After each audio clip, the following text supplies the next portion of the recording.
From Pacifica, this is Democracy Now! I think it's a big mistake to go down the road of unlimited, undisclosed corporate contributions. That's not who Barack Obama is. That's not what the Democratic Party should be. And I think it doesn't help him get reelected. And I think it delivers the Democrats as well as the Republicans to corporate power and corporate domination. One of the newly appointed co-chairs of President Obama's re-election campaign says the president is wrong to accept super PAC money and needs to improve on civil liberties.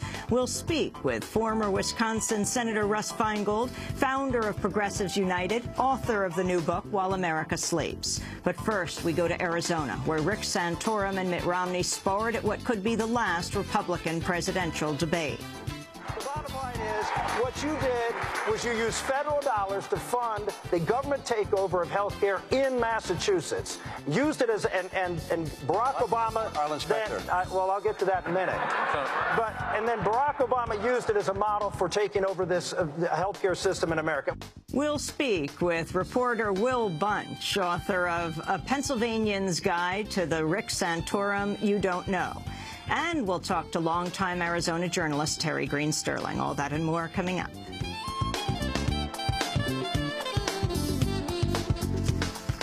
Welcome to Democracy Now!, democracynow.org, The War and Peace Report. I'm Amy Goodman.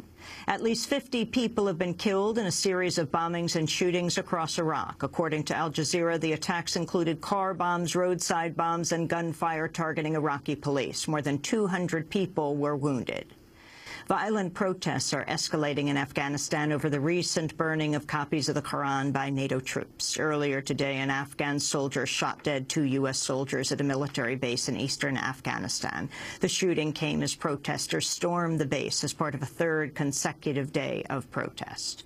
In Syria, government forces continue shelling the city of Homs a day after killing dozens of people, including 3 journalists. Activists say the weeks-long siege of Homs has been one of the deadliest episodes in the 11-month uprising against Syrian President Bashar al-Assad. There have been warnings of a humanitarian crisis in Homs as food, water, and medical supplies run low. The United Nations, meanwhile, has announced humanitarian chief Valerie Amos will be sent to Syria to assess the situation. In a report to the UN Human Rights Council in Geneva, investigators have created a list of high-ranking officials believed to have committed crimes against humanity, including the killing of unarmed civilians.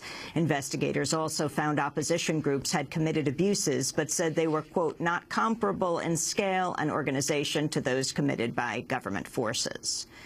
Accused Army whistleblower Bradley Manning is appearing in military court today to be arraigned on charges stemming from the alleged disclosure of classified material to WikiLeaks. Manning faces 22 charges, including aiding the enemy. He's accused of downloading thousands of classified files that later appeared on the WikiLeaks website. UN nuclear officials say a 2-day visit to Iran has failed to illuminate whether or not the country is pursuing technology for nuclear weapons. Officials from the International Atomic Energy Agency say they were denied access to key locations and records, including a facility where research on nuclear warhead designs was alleged to have taken place years ago. The UN team also failed to reach a deal with Iran on how to address questions over the country's supposed nuclear research. In Washington, White House Press Secretary Jay Carney criticized Iran for the failure of the UN's mission. Unfortunately, this is another demonstration of Iran's refusal to abide by its international obligations. We will continue to evaluate, working with our P5+1 partners, the letter in response that we received from the Iranians in response to Lady Ashton's letter about the possibility of engaging in talks. But this particular action by Iran suggests that they have not changed their behavior when it comes to abiding by their international obligations. A former U.S. resident imprisoned at Guantanamo has reached a plea deal that positions him to testify against other prisoners in exchange for a reduced sentence and eventual release. Majid Khan was seized in Pakistan in March 2003 and spent around 3 years in CIA prisons overseas. His plea deal marks the first for a high-level prisoner held at the CIA's so-called black sites. Khan has agreed to testify at military commissions over the next 4 years, after which he'll become eligible for transfer to Pakistan. The Marine Corps has discharged the lone Marine convicted in the 2005 massacre of 24 Iraqi civilians in the Iraqi town of Haditha. Sergeant Frank Wuterich avoided charges of involuntary manslaughter and walked away with no jail time after pleading guilty to dereliction of duty last month. Wuterich allegedly led the Haditha massacre and was the last defendant to face charges. 6 other Marines have had their charges dropped or dismissed, while another soldier was acquitted. Wuterich has reportedly received a general discharge under honorable conditions, 1 level below an honorable discharge. The U.S. military has acknowledged it now has troops deployed in at least 4 Central African countries under the mission to fight the rebel group, the Lord's Resistance Army, or LRA. The U.S. announced a deployment of 100 troops for the Central Africa effort late last year. Special operations forces are now stationed at bases in Uganda, Congo, South Sudan, and the Central African Republic. In Virginia, a bill requiring women to obtain an ultrasound before an abortion has been softened after a wave of protest. Critics said the original bill would have required women in early pregnancy to undergo a vaginal ultrasound involving the insertion of a probe. The updated version requires an abdominal ultrasound and the offer of more detailed imaging. Many abortion facilities routinely provide ultrasounds before an abortion, but the bill also imposes a 24-hour waiting period between the ultrasound and the abortion, or 2 hours if a woman lives at least 100 miles from the facility. House lawmakers approved the updated version Wednesday after Governor Robert McDonnell requested the change. The Senate sponsor of the original bill said she would move to kill her measure due to confusion over what type of ultrasound would be required. 7 states currently require women to have an ultrasound before an abortion. New Jersey's largest city is accusing the New York Police Department of concealing its extensive spying on local Muslim neighborhoods.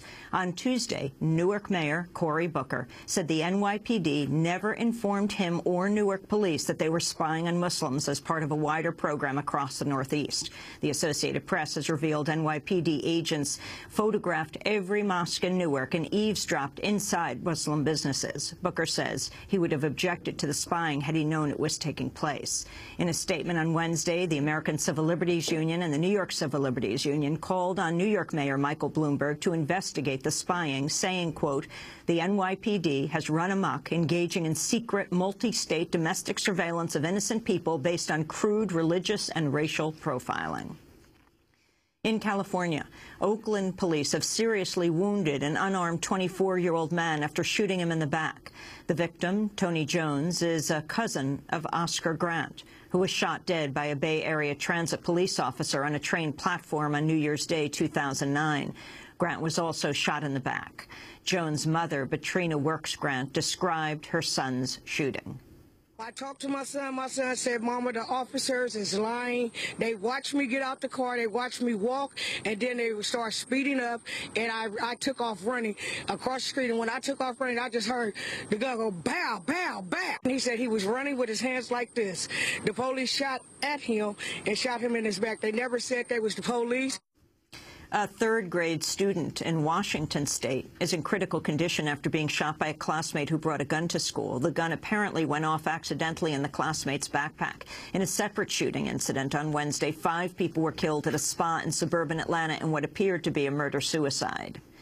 President Obama visited the National Mall Wednesday for the groundbreaking of a new Smithsonian museum devoted to African-American life. The $500 million National Museum of African-American History and Culture is set to open in 2015. This day has been a long time coming. The idea for a museum dedicated to African-Americans was first put forward by black veterans of the Civil War.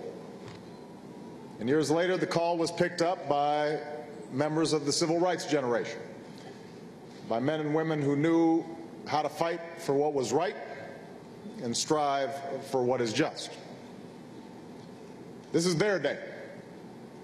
This is your day. It's an honor to be here to see the fruit of your labor. And when future generations hear these songs of pain and progress and struggle and sacrifice, I hope they will not think of them as somehow separate from the larger American story. Victims of the notorious pepper spray incident at California's UC Davis late last year have filed a lawsuit accusing the school of violating their constitutional rights. Video footage seen around the world showed police pepper spraying student protesters as they sat down during a peaceful rally. The students were peacefully sitting down cross-legged with their arms locked when the officers began pepper spraying them at close range. And the trailblazing publisher Barney Rosset has died at the age of 89. He's widely credited with changing U.S. publishing, withstanding death threats, lawsuits, and bombing attacks to win critical cases against censorship. Through his imprint, Grove Press, he was an early champion of voices including Samuel Beckett, Che Guevara, and Malcolm X. And those are some of the headlines. This is Democracy Now!, democracynow.org, The War and Peace Report. I'm Amy Goodman. And I'm Juan Gonzalez. Welcome to all of our listeners and viewers around the country and around the world.